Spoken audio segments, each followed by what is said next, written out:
Okay,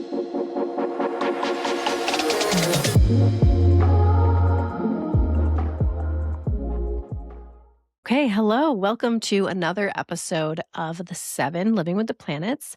I am Lucy Baldwin, and this episode is all about why planetary magic. Because I've created a whole podcast around it, and I want to make sure that I clarify. Well, actually, what happened was I was guesting on somebody else's podcast today, and it was a podcast about manifestation, and she was asking me questions about manifestation. I kept talking about planetary magic. And at one point, she was like, okay, but do you need planetary magic? Like, what if we're not doing planetary magic? Is it necessary? And to which I responded, absolutely not. It is not necessary. This is not the only way to do things. But bear with me because I have a lot to say on this. But I thought, it would be good to make an episode where talk about why this framework.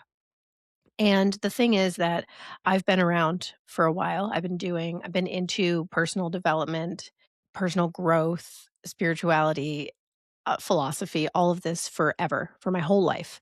And I have gone through periods where I've gotten really into certain methods, certain paradigms where I thought, this is the tool, this is the thing that everybody needs. And I got really gung ho and really intense about it and kind of puritanical. And I've just realized that that's not how it works. There's numerous tools, and some work for some people and others work for other people. And you might be receptive to a whole lot of different things.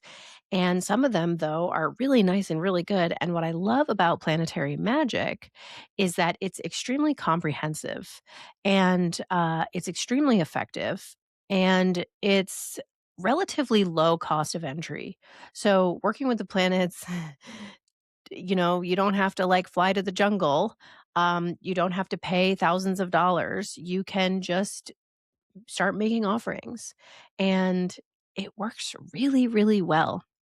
And it can get really intense, and you can have really intense, high potency experiences, and you can feel incredible amounts of profundity and growth and change. And you can shift your identities and you can change your beliefs and you can really see amazing synchronicities and magic happens and it's real and we can feel connected to something greater than ourselves and each other by doing this and working with the planets. And so there's so much here. And also, I haven't even started getting into the meat of this episode. So the thing is that the planets let us get in touch with parts of ourselves that we otherwise might not even realize we have, right? Because these are energies, these are archetypes, these are flavors of being, colors of being, frequencies of being that already exist within all of us. So it's already in you. You already have like a masculine force and a feminine force and a solar force and a lunar emotional landscape. And, time is Saturn and we are we are bound by time. It's a huge part of what it even means to be a human. And we all have the capacity for incredible things. Like we have infinite potentials available to us as people. And the planets help us meet potentials, new potentials that were previously unavailable to us because they awaken those sides of us, those frequencies within us, those archetypes within us that we previously maybe weren't tapping into, didn't even know we had, or were shoving away or hiding from, or we were out of balance. And so these archetypes represent the entire spectrum of reality, certainly the human experience. So, it's like anything that is, any way that a thing is, it falls somewhere into the rainbow. It's sort of like how the rainbow has all the frequencies of light. The planets are the full rainbow. It's the full spectrum of the human experience. And so there's always a planet that can help us with whatever it is that we're trying to do or whatever it is that we're facing. There's always an ally there. And that's the thing, is that they're allies. And I like to think of them as allies, but They're parts of ourselves. They're these external bodies. They're these literal huge masses flying through space that are having an effect like on us physically in ways that we can't even begin to comprehend. And so it's just an amazing, incredible, powerful framework to engage with these frequencies and these sort of flavors of reality that already exist. And within the seven that I talk about here, we can access any frequency. Like we can access, like I said, the full rainbow. So we can pull them in, we can communicate with them, we can harness them, we can gather wisdom, we can move in new directions, we can find balance. I'll be talking about balance more as we go on. In episode 2, I talked about why magic is so powerful. And in there, I mentioned how there's sort of symbols and structures. And so we use structure and symbol to communicate to our unconscious, and that's why magic is so powerful. So certain symbol sets hold a weight. They have I like to say deep grooves. I think I actually got that from my dear friend and collaborator Layla Matthews, who I've done a lot of courses with. I think that languaging came from her, but it's like there's these archetypes, these planets have deep grooves associated with them. So when we work with this particular symbol set, there's so much our unconscious can pull from that because, we've been, as a species, we've been studying the planets and the movements of the planets for at least 5,000 years. And also, and this is important, our culture was born out of a culture that revered these planets as gods. So it's it's already we're primed to be able to receive that. We're primed to be able to understand it, at least our unconscious is. So when we call on these energies, we don't have to know everything consciously because there's deep grooves already. And I think I used in that episode too, like a sledding metaphor. It's like you can sled downhill those grooves. You can sled down the grooves to get to where you're trying to go. Whereas if you're working with a symbol set that doesn't have the same collective, let's say, weight, then it is those symbols don't have the same clarity and power. And these are known entities. So we know what we're getting. We have a sense of them. Even if you're new to planetary magic and the planets and you don't even know anything about astrology, y- unconsciously, we all know what these things mean. We all know that Venus is girls and Mars is boys, Mars is war. Like we just know. And so it's sort of baked into our culture. It's baked into our lineage. It's baked into our unconscious. And we can use that because that makes those symbols really strong. It makes them powerful. It makes them effective. There's also a certain safety in them because they're known. So I'm never scared working with the planets. I'm not afraid of them. They're known. There's a certain benevolence to them. um, Even planets that are considered more like malefic or that people think of as bad planets or planets that like Saturn. I'm always talking about Saturn, but it's the planet of limitation and people think of Saturn as like a mean planet, mean daddy, bad daddy planet. And it's just that's so not how it is. I would rather think of it as like, you know, if there's a scary dude, I want him to care about me. Like, I wanna be the one that he cares about, right? I want the scary dude to protect me. But also, time is just change and death. That's a reality. These realities exist no matter whether we avoid them or not. Like, they're kind of inevitable. Well, they're completely inevitable. We can't escape death. We can't escape time. And trying to avoid it actually makes our situation worse. So, you know, these each of these energies, each of these planets represents things that are inevitable. They're acting on us. They're forces that are just completely universal. and omnipresent. Yeah, and in having 7 of them, and this is really cool, is you can reference them in terms of how they relate to each other, in terms of balance. You can kind of look at them and say, "Oh, I have a lot of Mars, I would like to have more Venus," or, "I'm really in my head, I wanna get more into my body," and so you might think like, "Oh, maybe I work with Saturn," or, "Maybe I work with Venus." Or I'm feel emotionally disconnected. Maybe I'll work with the moon. And so you can kind of diagnose yourself using the planets, and then you can make offerings. You can call in the planets yourself. You can work with them. You can form your own relationships with them because they're inside of you. So you can touch into them and see where you strong, which archetypes do you bring forward, and which ones do you kind of tend to avoid. And this can tell you so much. And it can show you where there's opportunity. So it's not just about, fixing or healing or anything like that. It's also about showing us where opportunity is for us. Because when you're trying to get things or create things or do things or have new things happen that haven't happened before, a lot of times it's very helpful to try a new way of doing things, right? If what you've been doing hasn't been working, maybe it's time to try something else, right? And so the planets kind of show us what those other something else's might be and help us tap into those parts of ourselves. Yeah, so balance is a really big part of this, and just getting into balance with yourself and getting into balance with reality.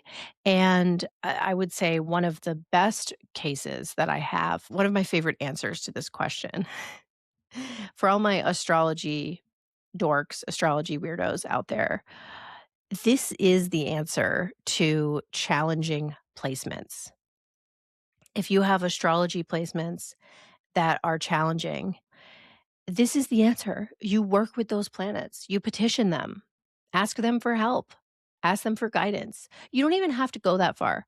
You can just take on some of that archetype, try to sort of wake it up from within you. This is the obvious and immediate answer to that. So, people will talk about different placements that they have that they're like, oh, my Saturn is in a really bad situation and blah, blah, blah, blah, blah. Just do magic. Just do magic because I would say this is my number one complaint about astrology is that it can diagnose us and say, like, oh, you've got this problem. Okay. But what do we do about it? Sometimes I feel like in the astrology world, people are always a victim to their challenging placements. And I would say you don't have to be. Just work with the planets. Just take ownership. Take it on. It's yours. You get to work that relationship into something that works for you, that feels good for you. So, these are just some of the reasons that came to me today for why I like working with the planets and why I think planetary magic is such an amazing system. Mostly that it just lets us tap into parts of ourselves that we might not even realize are there. It brings us potentials that we might not have otherwise had available to us.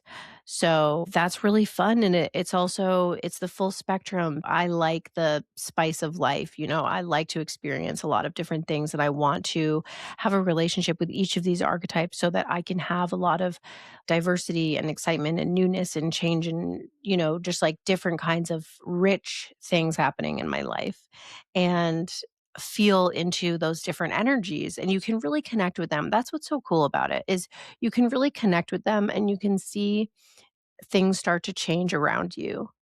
It feels like a relief. It's balm for a society where we feel so disconnected and we've kind of lost touch with spirituality because the planets are so powerful that when you work with them and you feel them, it kind of reinvigorates that sense of faith. And the last thing that I want to say here, and because I think that faith is important for people, I think that faith in something, connection to something, it gives us a sort of a meaning, a sense of meaning and purpose. And I think that that is something that we yearn for and probably something that we actually need.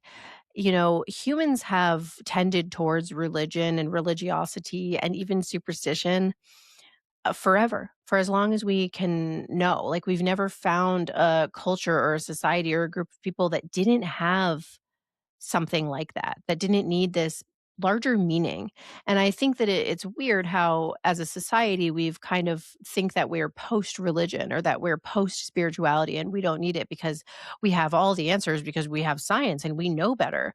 As if science gives us answers to any of the meaningful questions, first of all. And second of all, science is and can be its own religion when treated thus. And it often is treated thus because we are humans. And as much as we want to think that we can outsmart ourselves, outsmart our nature, our innate and I mean, we're animals.